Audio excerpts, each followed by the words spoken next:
Hello student, कैसे हैं आप। नेक्सस एजुकेशन पॉइंट में आपका स्वागत है। हम हाजिर एक नई वीडियो के साथ। आज हम बात करेंगे BA second year, BA programme second year 4 semester की हिस्ट्री।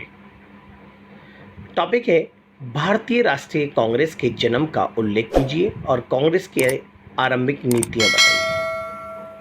अथवा सन 1885 से 1905 तक कांग्रेस के कार्यों की समीक्षा कीजिए। अथवा भारतीय राष्ट्रीय आंदोलन में उदारवादियों यानी नरमपंथी राष्ट्रवादी की क्रांति का उल्लेख कीजिए। तो ये आपके एग्जाम में मोस्ट इंपोर्टेंट क्वेश्चन है। चलिए देखते हैं भारतीय राष्ट्रीय कांग्रेस का जन्म कैसे हुआ। भारत में 1885 में भारतीय राष्ट्रीय कांग्रेस का जन्म हुआ। इसके जन्म के यद्यपि अनेक कारण थे, परंतु स्वयं अंग्रेज भी एक ऐसी संस्था बनाना चाहते थे जिसके माध्यम से भारतीय जनता सरकार के समक्ष अपनी समस्या को रख सके। तो बच्चों, जब भारत में 1857 का विद्रोह हुआ था तो वो 1857 का विद्रोह अचानक से हो गया था। तो जो ब्रिटिश सरकार थी वो समझ नहीं पा रही थी कि भारतीय लोगों के अंदर ऐसा आक्रोश क्यों बढ़ा, क्योंकि भारतीय लोगों में आक्रोश बढ़ने के अनेकों कारण थे।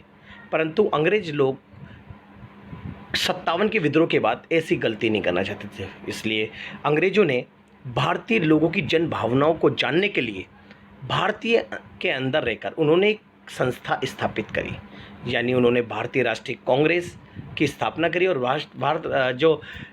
क्योंकि वो इस भारतीय राष्ट्रीय कांग्रेस से भारतीय जो जनता है उसकी समस्याओं का पता लगाए सरकार, इसलिए ये संस्था बनाई। फलस्वरूप ये संस्था जो थी अंग्रेज से अधिकारी A.O. हयूम ने हयूम में भारतीय राष्ट्रीय कांग्रेस की स्थापना करी। यानी जो भारतीय राष्ट्रीय कांग्रेस के जो संस्थापक थे वो थे A.O. हयूम, और इसकी स्थापना 1885 में की गई थी और कांग्रेस की स्थापना में महत्वपूर्ण भूमिका निभाई। और इसके अधिकतर कांग्रेस के जो सदस्य बने वो विद्यार्थी बने। भारत में कांग्रेस की स्थापना भारतीय जनता के हितों के लिए नहीं की गई। इसकी स्थापना का मुख्य उद्देश्य भारतीयों में बढ़ते हुए असंतोष को कम करना था और भारत में अंग्रेजों के साम्राज्य को स्थायी बनाना था। लाला लाजपत राय अपनी पुस्तक यंग इंडिया में लिखा कि कांग्रेस की स्थापना का मुख्य उद्देश्य अंग्रेजी साम्राज्य को खतरे से बचाना था, न कि भारत की स्वतंत्रता के लिए प्रयास करना था। 1885 तक भारत में एक नए शिक्षित वर्ग का उदय हो गया था। ये शिक्षित वर्ग अन्य देशों की तरह भारत में भी राजनीतिक संगठन बनाना चाहता था। इससे भी कांग्रेस की स्थापना को बढ़ावा मिला। संक्षेप में कांग्रेस की स्थापना के निम्नलिखित कारण थे, जैसे कि भारतीयों में जो असंतोष बढ़ रहा था उस असंतोष को कम करना और असंतोष के बारे में अंग्रेज शासनकाल को विभिन्न ज्ञान प्राप्त करना था, इसलिए कांग्रेस बनाई। भारतीय जनता की इच्छाओं का पता लगाना, शिक्षित वर्गों को संतुष्ट करना और विद्रोह या क्रांति की संभावनाओं को कम करना हमारे अंग्रेज शासनकाल का उद्देश्य था। इसलिए उन्होंने ये राष्ट्रीय कांग्रेस, भारतीय राष्ट्रीय कांग्रेस की स्थापना करी 1885 में। अब बात करते हैं प्रारंभिक कांग्रेस के उद्देश्य। जो भी प्रारंभिक कांग्रेस का उद्देश्य है देश प्रेम में मित्रता की भावना।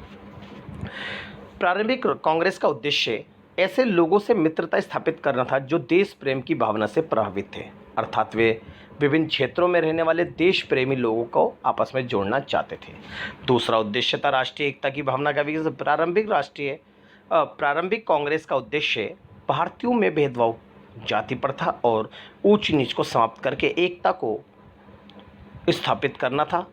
नेक्स्ट उद्देश्य था कांग्रेस का समस्याओं के प्रति जागरूकता। प्रारंभिक कांग्रेस के नेता भारतीय लोगों में जागरूकता उत्पन्न करना चाहते थे और लोगों को उनकी समस्याओं से अवगत कराना चाहते थे। ये इनका प्रारंभिक कांग्रेस का उद्देश्य था। फिर देश हित के साधनों की खोज। प्रारंभिक कांग्रेसी नेताओं का मानना था कि अंग्रेजों के अधीन रहकर ही विकास किया जा सकता है, परंतु वे अंग्रेजों के माध्यम से देश हित के कार्य करना चाहते थे और इसके लिए निम्नलिखित नए नए साधनों की खोज करते रहते थे। तो ये हमारे प्रारंभिक राष्ट्रीय कांग्रेस के उद्देश्य थे। अब बात करते हैं इनकी विशेषता, यानी प्रारंभिक कांग्रेस या उदार कांग्रेसी या नरमपंथी की विशेषता। पहला, पाश्चात्य शिक्षा से प्रभावित। जितने भी हमें भारतीय राष्ट्रीय कांग्रेस के सदस्य थे वो अंग्रेजी शिक्षा से बहुत ही अत्यधिक प्रभावित थे और ये जितने भी लोग थे वो सब पढ़े लिखे अंग्रेजी शिक्षा प्राप्त करे हुए थे। फिर दूसरा, इसका विशेषता थे ब्रिटिश शासन के समर्थक। यानी पहले जो प्रारंभिक कांग्रेसी थे यानी उदार कांग्रेसी अंग्रेज शासन का समर्थन करते थे। उनके अनुसार अंग्रेजी शासन के कारण ही भारत में शांति और एकता स्थापना हुई, अतः अंग्रेजों के अधीन रहकर ही विकास किया जा सकता है और सामाजिक आर्थिक परिवर्तन किया जा सकता है। ये प्रारंभिक कांग्रेस के क्या था, उनकी सोच थी। फिर शांति में विश्वास। ये जितने भी प्रारंभिक कांग्रेसी थे वो शांति में विश्वास रखते थे। ये लोग टकराव या संघर्ष नहीं चाहते थे। इनका मानना था कि अंग्रेज अत्यधिक शक्तिशाली है, इसलिए भारतीयों को उनसे युद्ध करना नहीं चाहिए बल्कि उनसे सुधार के लिए प्रार्थना करनी चाहिए। फिर नेक्स्ट इसकी विशेषताएं, अंग्रेजों के उच्च आदर्शों में विश्वास। जो प्रारंभिक कांग्रेसी थी वो अंग्रेजों के उच्च आदर्शों में विश्वास रखते थे और अंग्रेजों को न्याय प्रिय समझते थे। फिरोज शाह मेहता के अनुसार अंग्रेजों से अधिक ईमानदार और शक्ति संपन्न जाति सूर्य के नीचे और कोई नहीं है और मुझको बिल्कुल भी संदेह नहीं है कि अंग्रेज एक दिन हमारी पुकार पर अवश्य ध्यान देंगे। तो इसलिए ये कहते थे कि अंग्रेजों से हमें अपनी पुकार लगाते रहनी चाहिए, अंग्रेज कभी ना कभी तो हमारी पुकार सुनेंगे। फिर नेक्स्ट है शासन के प्रति उदारता।